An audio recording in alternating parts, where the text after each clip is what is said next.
Do School Better, a podcast for people who want to transform education. My name's Doris Korda, and this season we're going to take you behind the scenes into my entrepreneurship course at Hawkins School. Allison Tanker and I discuss the day-to-day of teaching a rigorous interdisciplinary course where students learn the critical skills they'll need to be successful in the world. In this episode, Allison and Doris discuss trying out new tools in the upcoming semester of Hawkins' Entrepreneurial Studies program. Allison talks about the decision to pilot Slack and incorporate the use of LinkedIn for ongoing student portfolios. Don't forget to join the new Facebook group for listeners of the podcast at facebook.com/groups/DoSchoolBetter. Hey, this is an exciting moment. School starts next week. It's cool. We're going to talk in this podcast about some of the new tools we're going to try out this year in class.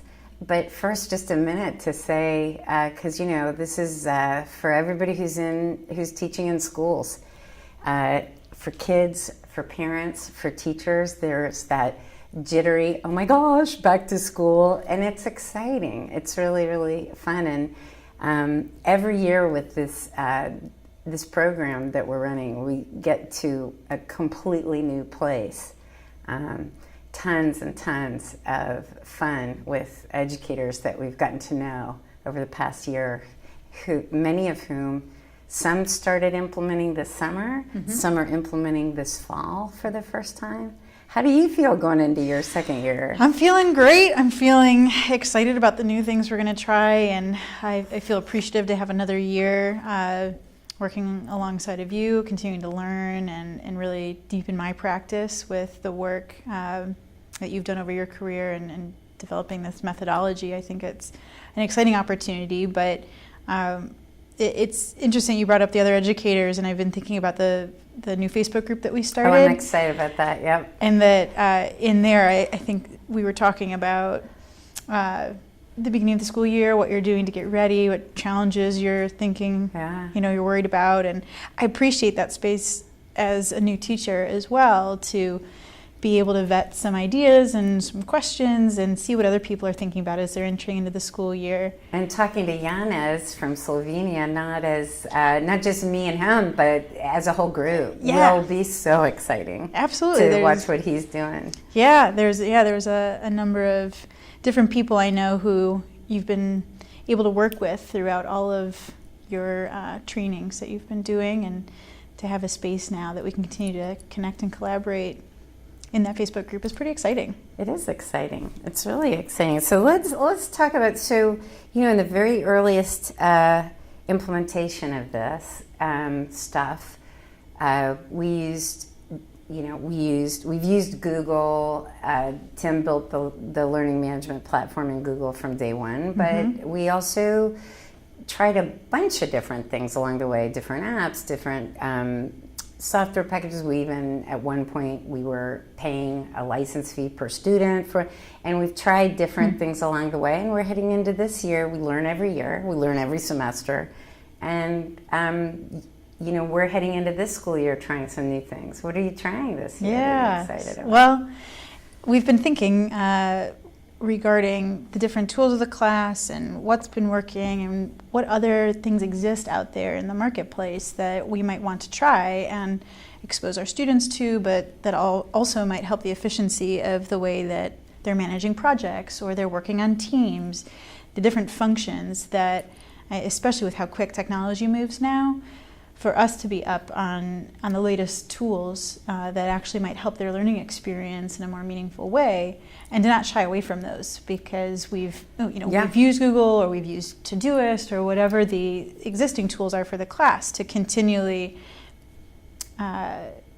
put ourselves out there and see what we should be testing out. It's no different than anything else. This is really about trying stuff. Some of it you try and you think, okay, this is great. Let's keep trying this some more. And some of it we decide, not so much, and we pivot and try something else. And what's been fun for me during this time, as we all know, this stuff, there are new apps. Anything we decide to try, 2 days later, there's something new that looks even better. So it's just about trying, and they're tools. Technology is always a tool for whatever it is. So talk about our latest that we're going to try. Yeah, so we are looking into using Slack as a tool a bit more this semester for the students as a kind of team management, project management space, which is exciting because this past spring we had one student group test it out. And from a teaching perspective, what I really loved about that space, it allowed me to communicate more freely with the students as a group compared to their Google Drive, which has a team space, and the Todoist, which is a bit more passive. We could see the to-do items they put on their homework list each night, but there wasn't a space to really have a dialogue about that work they were doing in those venues, unless I shot an email out or sent a text or something like that. What we've also learned is that our student teams tend to create group chats on their phone, like a text message chat. I loved reading those on Slack. And that's the coolest part, is that now using Slack, the whole conversation that students would generally be texting back and forth to one another when they're at home in the evening working on their projects, we are now a part of and can easily see and interject. And it starts to free up that space in a way, and also capture it, where since we co-teach at times, we generally have to bring each other up to speed on what's happening with one team versus another, and to have visibility into the kinds of conversations or the types of documents they're sharing with one another. Or I know the team in the spring, they would even post their whiteboard progress. Like, here's some of the brainstorming we did today, and they'd post it right into the chat feed, and you could visually see what they were working on in a very live and dynamic way that I appreciated from a teaching perspective. I thought was very cool. So I'm excited to try it this fall, class-wide, and see the different ways we can optimize that space for what we do in our class. It's really interesting too, because this is about finding tools that facilitate the kind of learning that's happening. We're talking about students working in teams. Each has different roles. They do individual work, they do stuff together. Their conversations and their work together doesn't always happen inside the classroom, doesn't even always happen inside the school day. And so having something that is really simple, which Slack is. Using Slack feels like texting. It's what they're familiar with and most comfortable with. And it's what a lot of the business world is transitioning to as well. Exactly right. I was just going to say, and they're using tools and having conversations just like you would in the business world. And it's so funny. And also, as I'm thinking about this, I think it was 2 years ago. I don't think it was a year ago, but it was no more than 2 years ago that I remember the last conversation about in a faculty meeting about whether we should let students have their phones in class or not. What should we do if they bring their phone out? What should we do if they're looking? That was maybe 2 years ago. There was, even then, and even 5 years ago and 3 years, there was always somebody in those conversations. And I've had conversations like that where school principals were worrying about this kind of thing, and what does that mean, and all sorts of. Well, this stuff changes so fast that there's no way to say you can use technology as a tool in the classroom, but don't do it on your phone. Or don't bring it into it's not realistic. It's not real world. It's not real world. And our students have to manage what their protocol is, what the etiquette is, what you do when you're in a class and you're engaged versus what you don't. True. And the way to manage that, with high school kids anyway, is not to say, leave your phone in the bucket at the door. That's right. It's to say, here's the protocol in this class. Think about it. We tell students in our class now, when we're talking or when someone's talking, you're looking at your screen. It's a social barrier. We learn etiquette, but it's separate. So here they're using Slack, and I thought the pilot with that team in the spring went really well.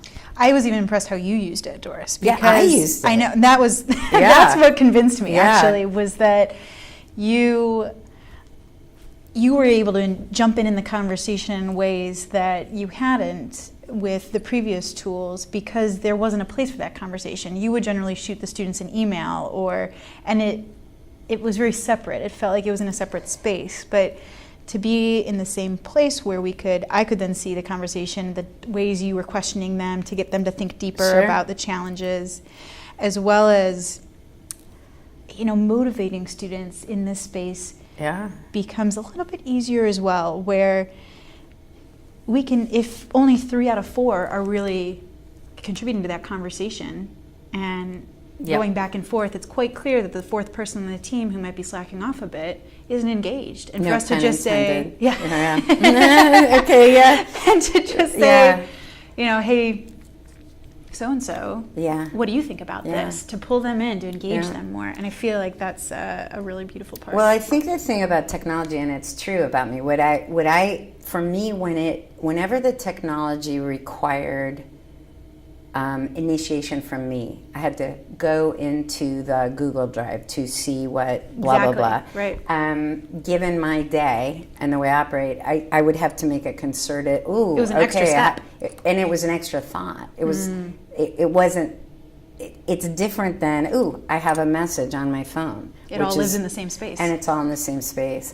And the students are so comfortable with it. Yes. It's totally their world. It's native to them. It's native to them, and if we're talking about giving them skills to thrive in the real world, the more the work they're doing and how they're doing it is real world, the better. So what else are we doing this year? Well, another tool we're going to test out a bit in the class is LinkedIn.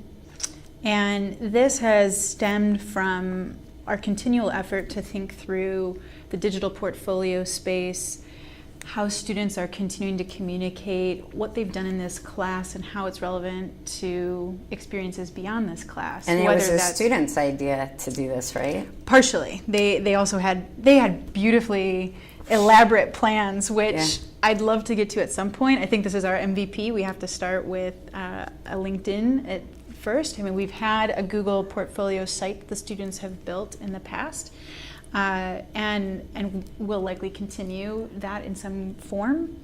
But as we look forward to additional ways we can show the work that these students do, that they themselves can elevate their content, their presentations, the types of challenges they're working on in a very dynamic way that's also familiar to the real world, in ways that they can then share that maybe with a college admissions office, or if they're in college, maybe they can share it with the board of a group they're trying to become a leader of, or it may be a professor, or if they're trying to get a job, an internship.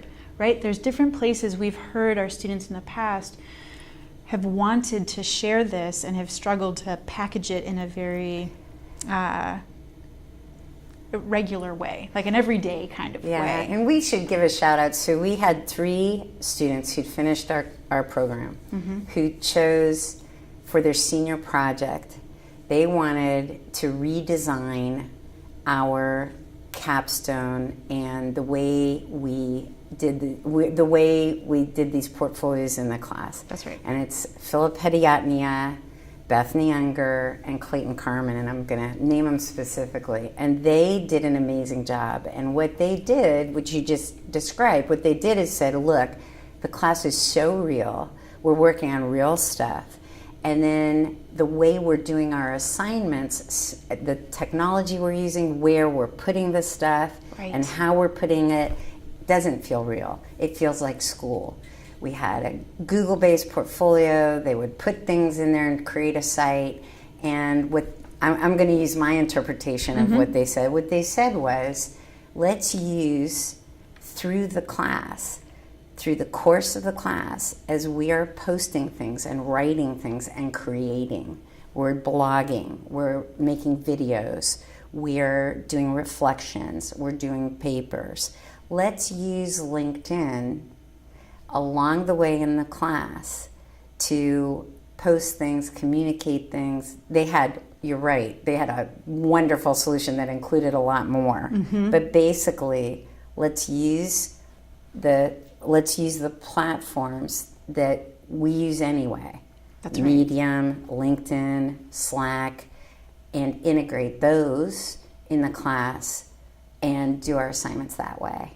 And for all the reasons you just mentioned, they're going to be able to use the stuff more readily. And what they were saying is then instead of at the end of the semester Compiling it. having an exercise to compile all the things that we wanted to elevate and create a new portfolio, we're actually creating that portfolio all along the way in the class. Which I know was also Tim Desmond's intention as he started that capstone project from the beginning. And again, just trying a new tool, right? Yeah. Trying a new space where this can live. And there are a lot of functions in the LinkedIn platform that allow students to have conversations with others in the business world. They can post some of their blogs, and it even starts to shift the type of content and reflecting that the students are doing and how it's actually relevant to the real world, where they're able to think, okay, I'm struggling with some things in this team dynamic we have going on. What are my top 5 things I would recommend to someone in this situation? For them at the age of 17 to realize the experience they're having is common and something other people will experience, and that they have a chance to share their learnings with others, I think is pretty powerful. And it's a cool platform, whether it's LinkedIn or a Medium. Or again, we're gonna try, but we're gonna start with some core platforms initially. And one of the things I want to point out about this is like everything else in this class, it's about experimentation. Yes. So when Tim first designed the portfolio for these students, he set it up knowing that they're going to create something that will be valuable to them beyond the class. Yes. And we saw that from the very first cohort, that when they created their portfolio of all the stuff they'd created in the class that they were proudest of and put it all together, they found tons of use for that outside of school and even inside school. And that also, and now we're evolving it with every iteration. It gets better, and more relevant in some ways. More relevant. And we try stuff, we try new stuff. But what's really so similar about it's the same with this as it is with anything else. This generation of students, they know what's relevant, what's real, and what's not, and they want everything that they do in solving a problem in a class to be relevant and real, and finding new tools to make it better and better is great. And I love that as a teacher, you are totally and completely comfortable checking something, trying something new that you're not that familiar with sometimes yourself. I love it. I truly am appreciative that there's space in this work to take creative risks, to try new things, because in anything that you do in life or in your work or in any kind of practice you have, it's a kind of experimental approach that keeps things engaging, that allows you to test out assumptions you have or different hypotheses you might have, and to think through, what could this be better? Is there an opportunity that this learning could go deeper, that the students could in fact have an even more dramatic platform or tool or technique to develop their skills in a new way. I just really appreciate that in the work we do, especially in this model you've built, that you encourage that. You know, you always call yourself, well, I don't know if you call yourself that, but you're known as the pilot queen. Yeah, I am the pilot queen. You very much encourage this idea of trying new things and testing them out, see if they work. If not, failure is embraced here. We have our students work on that, and we need to model that day to day. And this is something that I can speak to, that because of my age, frankly, I can speak to this. That this is again something in with these tools that you don't have to be an expert in. So you don't have to know the tool as a teacher and feel like the expert in the tool in order to introduce it in the class. I'm a great example of that. I started making videos for my students to watch at home of my math, to augment my math classes. I think it's been now 9 years ago. They were horrible. Okay, I was horrible at doing it. The videos were horrible. It was fabulously useful and successful for the students. So I learned, and I learned even before, I learned a long time ago, you can't break the stuff. It doesn't matter if you don't know how to do it. That's right. To begin with, you try it, you play around, and there will almost always be, for me, there will be somebody in the room who does know it, can help you out. So as a teacher, if something looks like it might be good, be willing to try it, and don't worry about being an expert before you do. And just don't pay for it. True. Well, and that's the other truth of it, right? There's so many free tools out there. Yeah, There's we use no all reason free. not to try things. And I think that comes back to letting your ego, leave it out of the door. Leave it behind. In all honesty, that authenticity we come into the classroom with and say, hey, students, we're going to try these new tools. We haven't used Slack much, but we're excited about it. We're going to test it out with you. Give us your feedback along the way. See if you can find some better ways to use it than we've even identified thus far. Let us know. We're doing this together. And all of a sudden, it takes away that teacher knows all answer kind of relationship that a lot of school is set up like. And to be able to work alongside the students and learn along with them is something I appreciate. I'm just a constant learner and always trying to expand my knowledge. So even getting exposure into new tools, I think, is a great. It's funny we say. I agree. We say the same thing over and over. There's this this as a teacher. There's this natural inclination to be nervous about getting something wrong, just like we do with the kids. And that's probably the single biggest thing that teachers need to get rid of.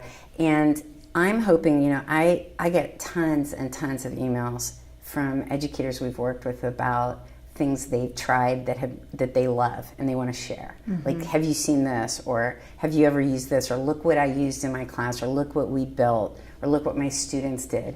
I hope that stuff starts showing up in this Facebook group so that everybody gets to see it. What a great use of a Facebook group like that for people to share what's worked and share some tools. Yeah, and there are a lot of sites out there for that. But if it's if it's this cohort of people who are trying this really weird stuff like this, it would be fun to see what works. I'm very excited to see how this stuff you're adding into the class this year plays out. Thanks. We'll try it out. Thanks for listening to this episode of Do School Better. We would love to hear from you, so please leave us a comment or a review.